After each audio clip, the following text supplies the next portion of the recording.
जय श्री कृष्ण। स्वागत है आपका सारथी त्रिशला के साथ। बहुत सारे उपाय करते हैं हम लोग, परंतु हमें कई बार कुछ चीज़ों के अच्छे इफ़ेक्ट्स नहीं मिल पाते। अगर आपके साथ भी ऐसा ही कुछ है तो चलिए, मैं तो कुछ नित्य नया रोज आपके लिए अलग ही लेकर प्रस्तुत हो जाती हूँ। आपके एस्ट्रोलॉजर जो हूँ, वास्तुशास्त्री हूँ, चेहरा भी पढ़ती हूँ, आवाज़ भी पढ़ती हूँ और हाथों की लकीरें भी पढ़ लेती हूँ।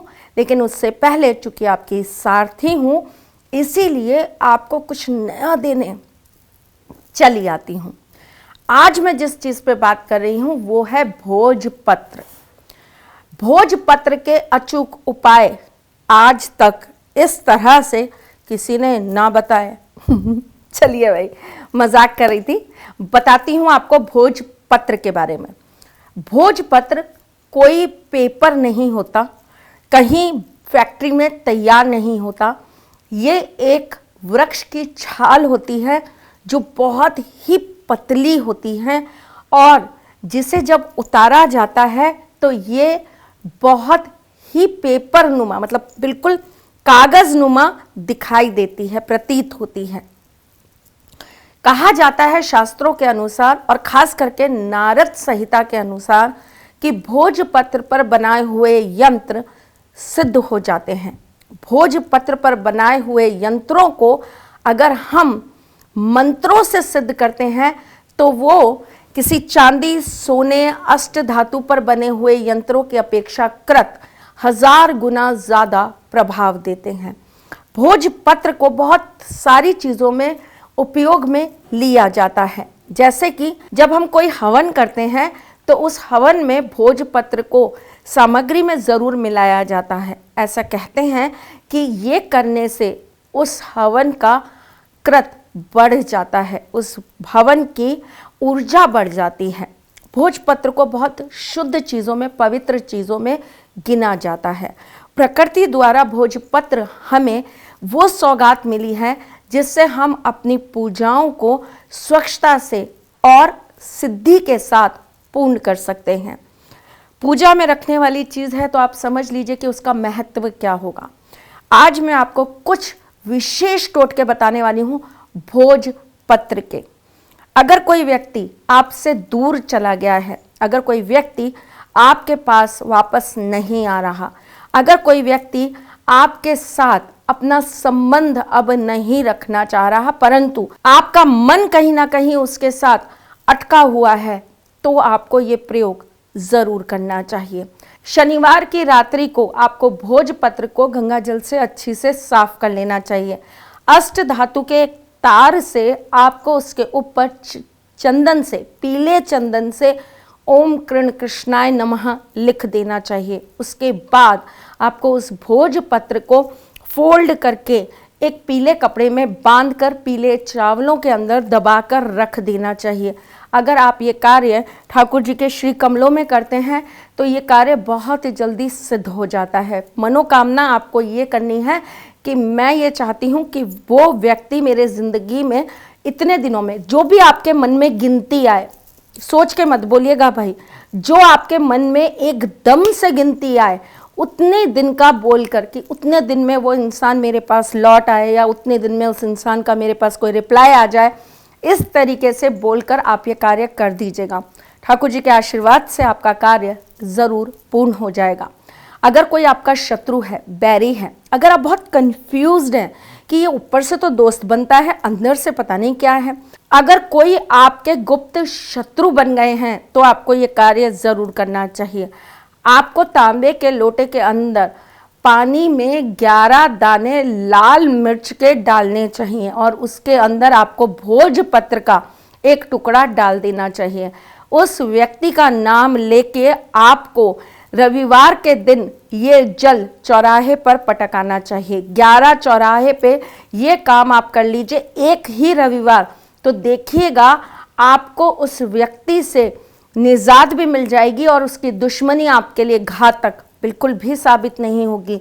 ये कार्य वो लोग भी कर सकते हैं जो लोग मुकदमा या किसी कोर्ट कचहरी में फंस गए हैं। 11 चौराहे होने चाहिए, रविवार का दिन होना चाहिए और प्रत्येक बार आपके लोटे के अंदर वापस से जल भरा जाएगा और वापस से उसके अंदर दाने डाले जाएंगे और भोजपत्र का टुकड़ा डाला जाएगा। कोई कंफ्यूजन मत रखिएगा इस चीज में।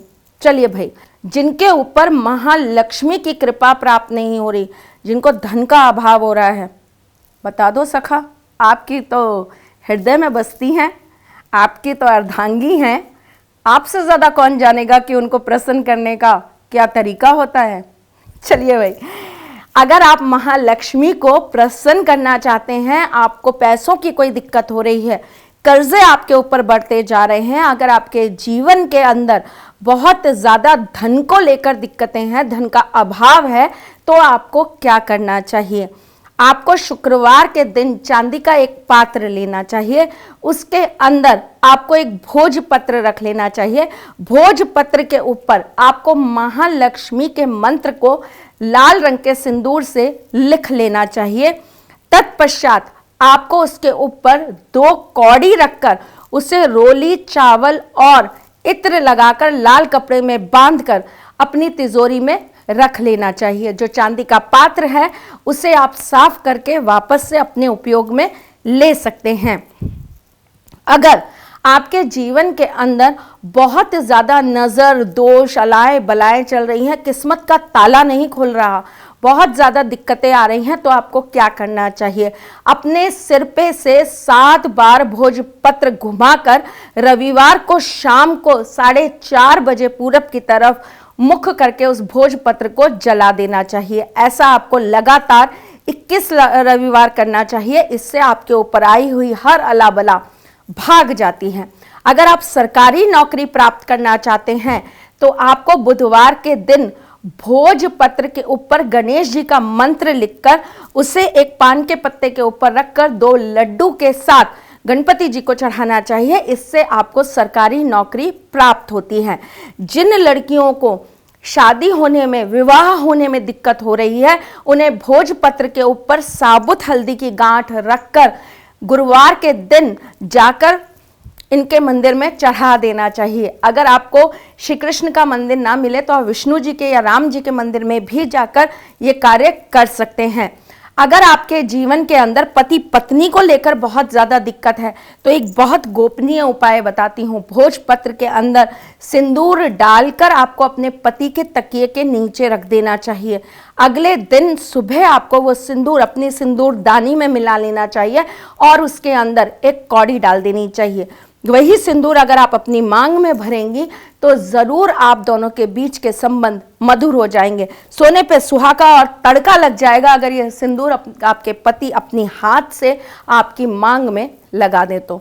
चलिए भाई, चलती हूँ, फिर आऊंगी कुछ नया, कुछ अलग, कुछ अद्भुत लेकर। तब तक के लिए मुस्कुराते रहिएगा, रिश्तों में मजबूती बना के रखिएगा, अपने साथी के साथ यूं ही जुड़े रहिएगा, प्यार देते रहिएगा, प्यार लेते रहिएगा, ख्याल रखिएगा अपना और उनका जिनसे आप प्यार करते हैं।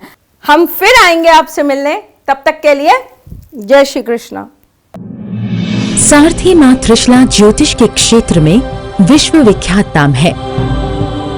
ज्योतिष शास्त्र में पीएचडी मां त्रिशला पिछले 22 वर्षों से ज्योतिष की सभी परंपरागत विधाओं के साथ साथ अनेक दुर्लभ गूढ़ विधाओं जैसे परछाई एवं लफ्ज के अध्ययन से अपनी सटीक भविष्यवाणी और पूर्वानुमान के लिए विख्यात हैं। अपने उपायों द्वारा लाखों लोगों का जीवन संवार चुकी मां त्रिशला लगातार 2016 से ज्योतिष विभूषण अवार्ड प्राप्त कर रही हैं। साल 2018 में उन्हें उत्तराखंड के मुख्यमंत्री त्रिवेंद्र सिंह रावत ने ज्योतिष विभूषण अवार्ड से सम्मानित किया था और साल 2016 में उन्हें राजस्थान में बेस्ट एस्ट्रोलॉजर के अवार्ड से नवाजा जा चुका है।